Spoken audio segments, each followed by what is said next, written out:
मारुती दादा, गणी,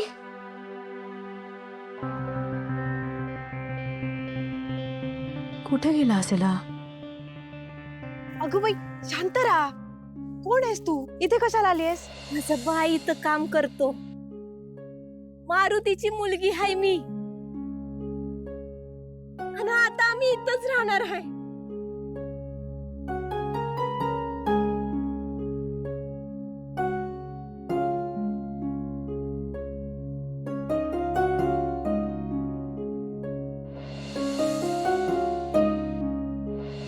अगं असं म्हणतात की ज्या मुलींची लग्न व्हायची आहेत ना, त्यांच्या हातावर जर मेहंदी काढली आणि ती छान रंगली ना, तर लग्न लवकर जुळतं.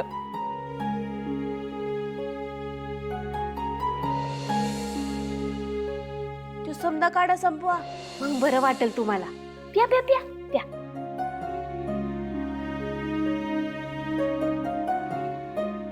अरू, काय झालं बाळा? डोळ्यात पाणी का तुझ्या? तुम्ही आईची आठवण काढली. मला ना आई अगदी माझ्या डोळ्यासमोरच दिसली बघा. आईच आहे मी तुझी. हात पुढे कर. हे घे. आणि असं समज तुझी आईच तुला देते.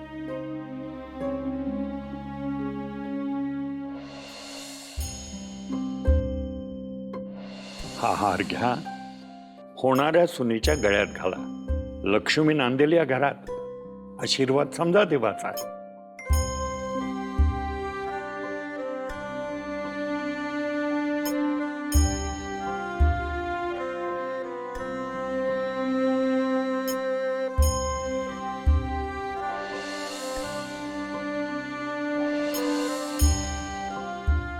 थांब, काढू नकोस. जेव्हा देवाच्या समोर एखादी गोष्ट घडते, ह्याला काहीतरी विशिष्ट अर्थ असतो, काही संकेत असतात. तुम्हीच मला लगीन काय असतं हे सांगितलं होतं. ज्याच्या सोबत तू फेरे घेते आहेस त्या व्यक्तीशिवाय दुसऱ्या कोणाचाही विचार मनात येऊ न देण्याचं.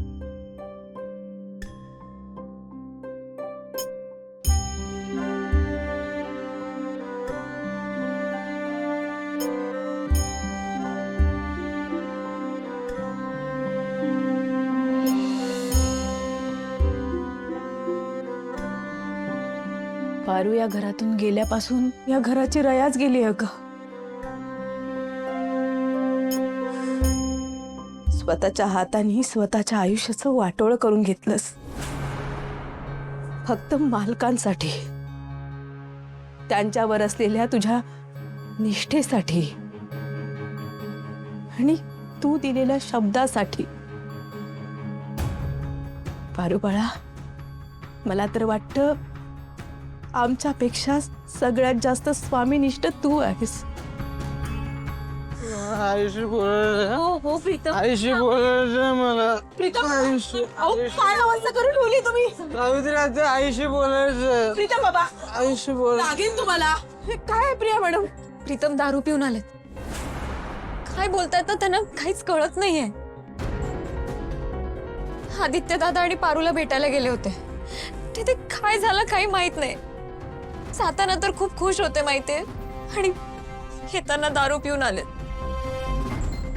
ते त्या दोघांना भेटले की नाही हे पण माहित नाहीये. प्रीतम खूप टेन्शन मध्ये येतो. आईना खूप बोलत होते. मी त्यांना असं घरी नाही घेऊन जाऊ शकत.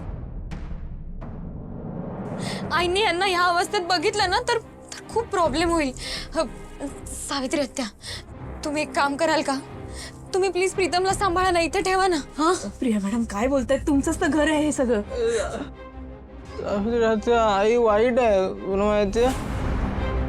तिने माझ्या दादाला आणि वहिनीला घराबाहेर काढलंय. मी का हळू बोलू? हो आपण मला बोलायचंय. मला तिकडे घेऊन चल. थांबा थांबा थांबा, इथे थोडा वेळ थांबा. आपण सावित्री आत्या, तुम्ही प्लीज यांना सांभाळा ना. मी इथे अजून थांबले ना तर आईंना संशय येईल. हो, मी बघते त्यांच्याकडे. तुम्ही जाऊन या.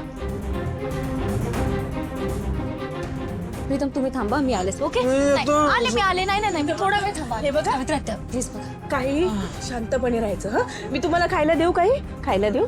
हा, आईला भेटायला जायचं. आपण भेटू की नंतर? आईचा निषेध करायचा.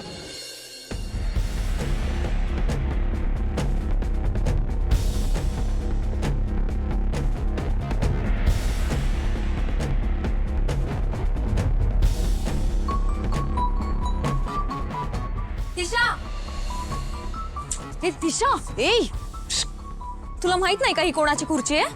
अहिल्याची खुर्ची आहे ही, माहितीये मला. तुझी लायकी नाहीये इथे बसायची. आणि इथे बसायचीच काय, या घरात राहायची पण लायकी नाहीये तुझी. भिकाऱ्यांसारखी गयावया केलीस ना, म्हणून तुला या घरात राहण्याची परवानगी मिळाली आणि म्हणून आज घरात आहेस. त्यामुळे तुझी पायरी ओळखून राहा. या घरातली आदित्य दादांची जागा कोणीच नाही घेऊ शकत. आणि एकदा का ते दोघं एकत्र आले ना की तुझी अशी अवस्था होईल ना की तू मरणाला तरसशील.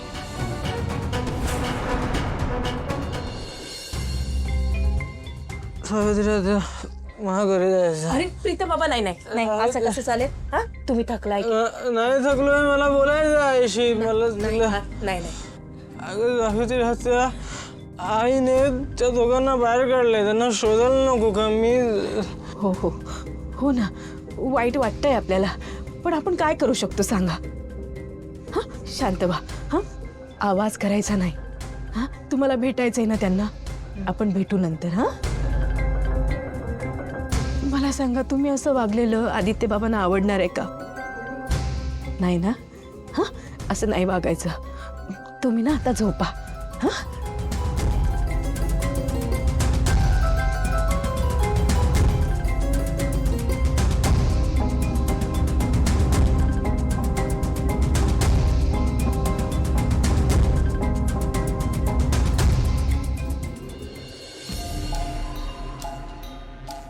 ए दिशा, अगं काय करतेस?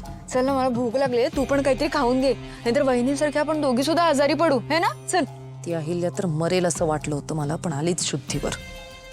अगं ठीक आहे, पण पूर्वीसारख्या नाही उभ्या राहू शकणार त्या आता. त्यांचं नाही चालणार या घरात काहीच, कळतंय का? खरं बोलताय. मला ना कुठेतरी माझ्या मनात असलेलं माझं स्वप्न पूर्ण होतंय असं वाटतंय आता. त्या अहिल्यादेवी किर्लोस्करचा माज पूर्णपणे उतरला. तिची रया गेली. तो आदित्य, तो त्या बिंडोक मोलकर्णी सोबत भिकाऱ्यांसारखा गावभर फिरत बसलाय. मज्जा येते मला. पण आता त्या प्रियाचं काहीतरी करावं लागणार आहे. तिचा तोरा अजून उतरलेला नाहीये. तिची हिम्मत कशी झाली आज माझ्यावर आवाज चढवून बोलण्याची, मला कळतच नाहीये.